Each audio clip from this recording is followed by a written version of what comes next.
Hi అండి. ఈరోజు healthy recipe జొన్నల ఉప్మా అయితే ప్రిపేర్ చేస్తున్నా. సో ఎప్పుడైనా ట్రై చేశారా? చాలా బాగుంటుంది అండ్ హెల్తీ రెసిపీ కూడా. సో ఎలా ప్రిపేర్ చేసుకోవాలో చూసేయండి. ఒక కప్పు జొన్నలు వేసుకొని బాగా వాష్ చేసి అందులో వాటర్ వేసి నైట్ అంతా నాననివ్వాలి. సో తర్వాత మార్నింగ్ మళ్ళీ ఇంకొకసారి వాష్ చేసి కుక్కర్లో వేసుకొని 2 గ్లాసులు వాటర్ వేసి 3 విజిల్ కానీ 4 విజిల్ అయినా పర్వాలేదండి. సో మెత్తగా ఉడికిపోతాయి.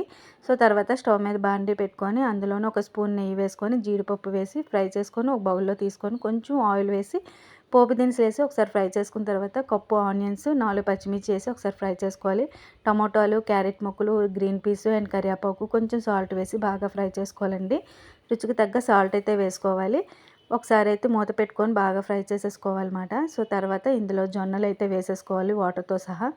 సో దగ్గర పడే వరకు మూత పెట్టుకొని ఉడికించుకోవడమేనండి. అంతే టేస్టీ జొన్నల ఉప్మా అయితే రెడీ.